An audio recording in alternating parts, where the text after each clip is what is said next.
Well, good evening. Doug recommended J.B. Weld for my temporary crown, so good luck getting that off come Monday for my dentist. No, I didn't do that. But I guess somebody really did that, right? That's the story. And, okay. I don't know. People eat Vicks Vapor Rub too, I guess. But if you do, I'm sorry. I'm not calling you out or anything. I don't recommend Vicks Vapor Rub either for that. James chapter 1. We'll finish up what we started this morning. That sound all right? What's going to happen anyway, I guess. So hopefully it sounds all right to you. James chapter 1. Let's look at verse 22 beginning.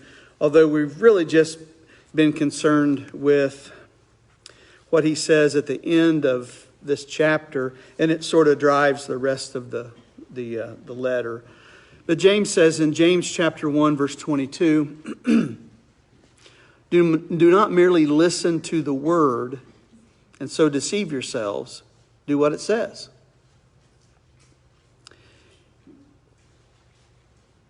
Anyone who listens to the word but does not do what it says is like a man who looks at his face in the mirror and after looking at himself goes away and immediately forgets what he looks like. But the man who looks intently into the perfect law that gives freedom and continues to do this, so it's not just a one-time thing, not forgetting what he has heard, but doing it. And I think that's part of it, that you read it and then you practice it. That helps you remember it, right? He will be blessed in what he does. Verse 26. If anyone considers himself religious, yet does not keep a tight rein on his tongue, he deceives himself, and his religion is worthless. I like, there's a certain show on TV, and you may have seen it, but it's set up in a pawn shop, and people will bring things in and want to pawn these things, sell it or pawn it. Really haven't been to too many of those, so I don't really know what I'm talking about here. But I do know this, that they bring in things and they hope that they're worth a lot of money. And I do too. I never really am rooting for someone to really get the answer that this is worthless, totally worthless, you know. So I'm hoping that it's worth $1 million. I don't know about you, but I like that. Antique Roadshow, you've seen that. You've probably seen that as well. And the same thing with that.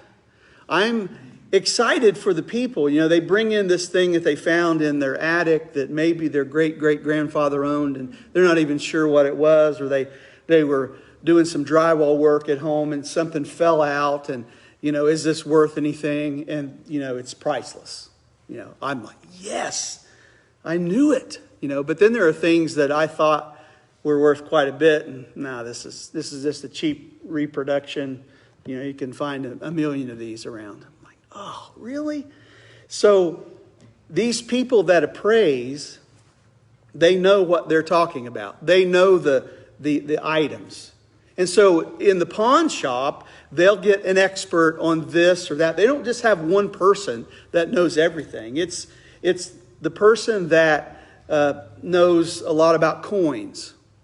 They brought a coin in that was dated back to the time of Christ.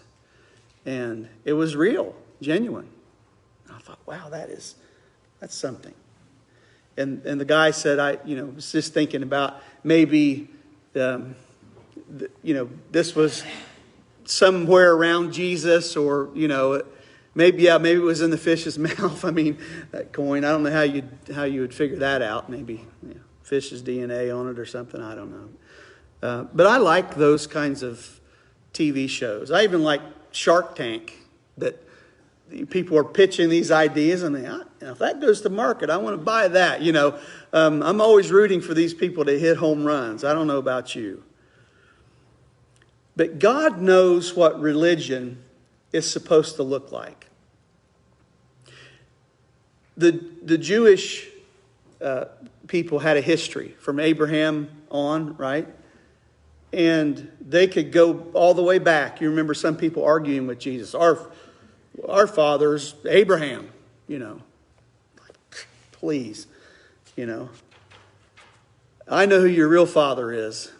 So Jesus talks to them about that. But, God knows. He's the one that sort of set this up. Did Adam and Eve worship God? Did Noah worship God? Abraham worship God? How did they do that? How did when Jesus' day and time, he was obviously a Jew, so he knew what it was to worship. And you remember he talked to the woman at the well. So there's a time coming, and either in Jerusalem or on this mountain, Mount Gerizim, that you'll worship. But God is seeking those who worship Him. How? Spirit and truth. And so Jesus is on the scene, God in flesh, and He's talking about basically religion. What will you do? What will this look like? And so if we want anyone to appraise our worship, if we want anyone to appraise our religion, we really want it to be God. We want to know what God wants, what He wants to see, because He's the one that we're ultimately pleasing. And if theoretically, if we're pleasing Him, we're going to be doing all right among the people that we come in contact with, because we will be like Jesus, His Son, in all settings. That's what He wants. So, in verse 26, if anyone considers himself to be religious and yet does not keep a tight rein on his tongue, he deceives himself, and his religion is worthless. That's the appraisal of that. If you can't control your speech. Religion that God our Father accepts as pure and faultless. That's the expert walking into the pawn shop and looking at putting the little magnifying glass up to his eye, looking at the coin going, this is real. This is genuine. And the guy who owns the coin or the woman who owns the coin is going, yes! Oh, yes! Because they're seeing dollar signs, And I'm doing I'm starting to wave at home. I'm excited about them. Not really, but religion that our Father accepts as pure and faultless is this: to look after orphans and widows in their distress, and to keep oneself from being polluted by the world. And so it's that last part that I'd like for us to take a look at. Real religion, James highlights. It sort of purifies the soul, so to speak. It keeps one from being polluted from the world. You know what pollution is. You've seen it. I have a picture on Facebook of a golf ball that's sitting in a cow patty. I didn't put it there. But the bale of hay that I got is right near the old driving range down here. That cow swallowed that golf ball. And it came out. Do you think I had that golf ball and said, oh my, this is awesome. I'll take this and put it alongside the other golf balls, and if I ever go golfing again, I'll use this? No, didn't do that. I threw it away. I would consider that golf ball polluted. If it's been through a cow, I think it's been polluted. That's my take on it. But we know what pollution looks like. We see it. You drive down a country road, you drive down the interstate. It doesn't matter. There's trash everywhere. Saw the group that picks up trash on Sunday mornings out here. Donnie, you and Debbie see them too, don't you?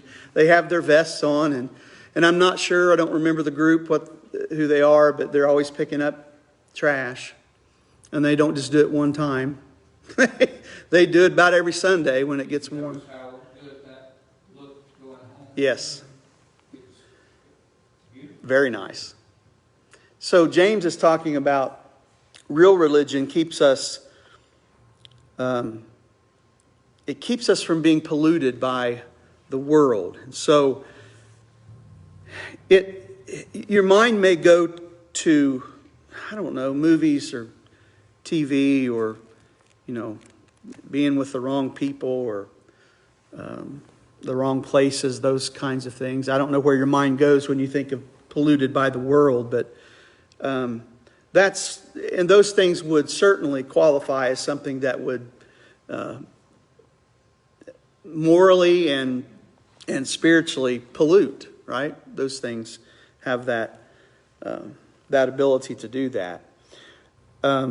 And friends that don't have godly interests, or friends that don't have your interests, or friends that just aren't godly, doesn't mean everyone is trying to take you down a bad path, but there are friends that would. But James is, he takes this discussion here about real religion. He takes it into a sort of a different area than we might think. So when he writes about being polluted by the world, he has in mind subtle things.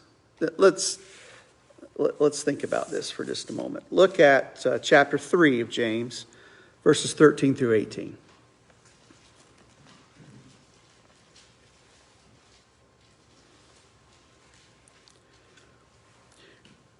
Sometimes things are so subtle that we don't really realize until we've gotten into these things that we probably shouldn't be there or doing this or whatever it might be. So listen to the end of the chapter here. Chapter 3, verses 13 through 18. Who is wise and understanding among you?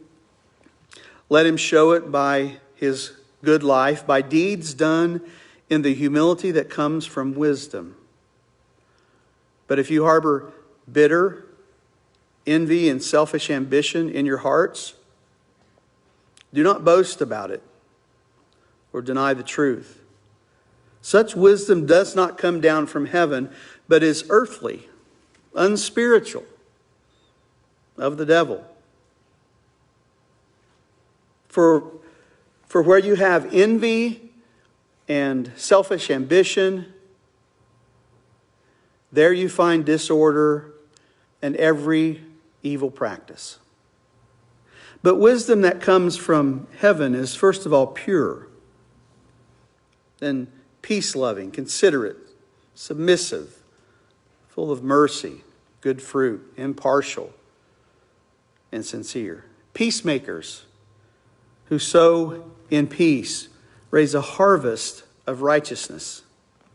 So later he warns of some secular thinking, like basically making plans that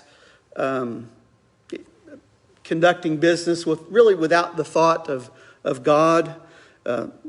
Maybe God is irrelevant to the plans that a person is making. And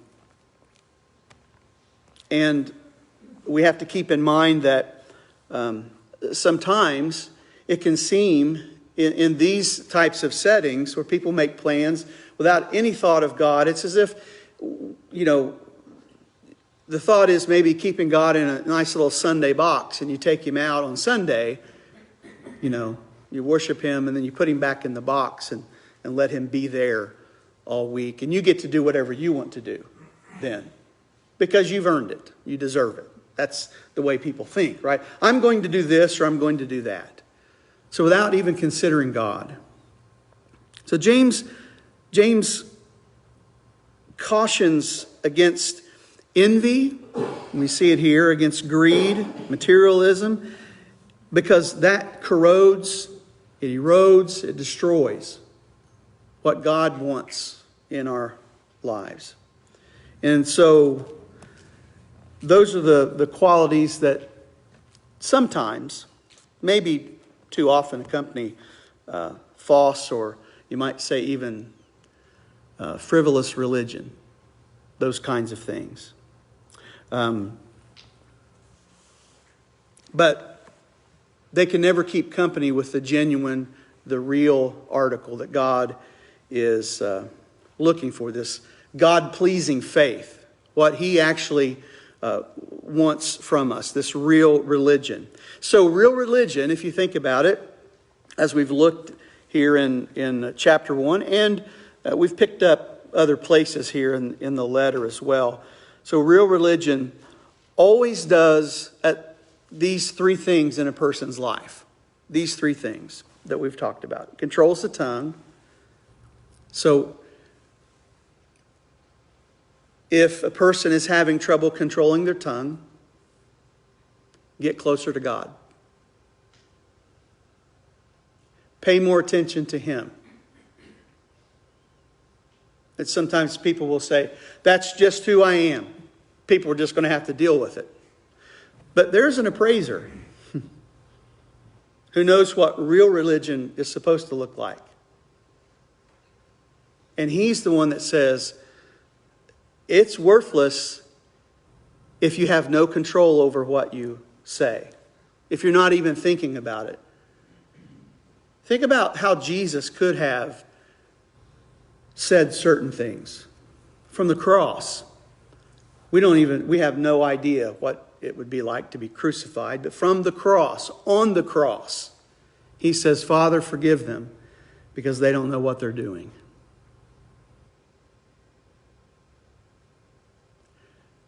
So Jesus doesn't ask us to do anything that He wouldn't do, right?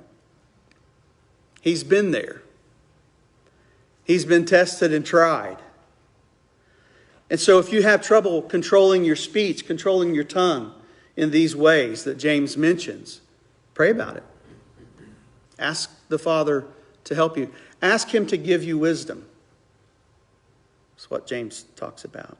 So real religion controls the tongue, softens the heart. You remember we talked this morning about how our response would be to people that have real needs. Orphans and widows is what he points out. Helping them. So it softens the heart so that we are like Jesus. We are willing to give. We're willing to do. And then tonight it purifies the soul. It's not pollution. It's purity. And God brings that to our lives. And we have to pay attention to our own lives, that we're not being polluted by the world. God doesn't just wave a magic wand over you and says, there you go. You're all purified. You're all clean. You don't have to do anything. Well, that would be nice, wouldn't it? I have no responsibility in this. I just get to live however I want to live, and God just purifies me with some kind of magic wand. It doesn't work that way. You know that. So we have to keep ourselves. James says, and keep oneself from being polluted by the world. So we have to put up some resistance to the pollution. We have to. So, that's the lesson. We're finished with this part of James, at least. And I want you to know that if these things don't take place in our lives, something is wrong. Something is very wrong. And so it's important to pay attention to these things. So when real religion shows up in our lives, people around us, they can't help but notice. because this is different. It's sort of counter culture, you might say. It's different. It's been different in every generation. And so, this world is not my home. We sang that tonight, didn't we? Did we? Okay, that's why I'm thinking about that. That's why we sang that tonight. This world is not my home, because it's not. So, remember what James says. Make your religion real. Something that God looks at and he says, you know what? I'm appraising this as genuine. This person is the real deal. This person, I'm going to release out into the world with confidence. They'll look to me. They'll look to my word. They'll make sure they're not being polluted. They'll keep a tight rein on their tongue. They'll have a soft heart. And they are the ones that I want out there mixing and mingling with the world, those who don't know me, because these people will help people come to know me. That's who you are. That's who we want to be. And so I encourage you in this way tonight. If you have any need, if you need to be baptized into Christ, or if you have a prayer request, whatever it might be, let us know. Don't leave here without letting us know how we can help you. We're going to stand and sing an invitation song right now. Won't you come as we stand and sing?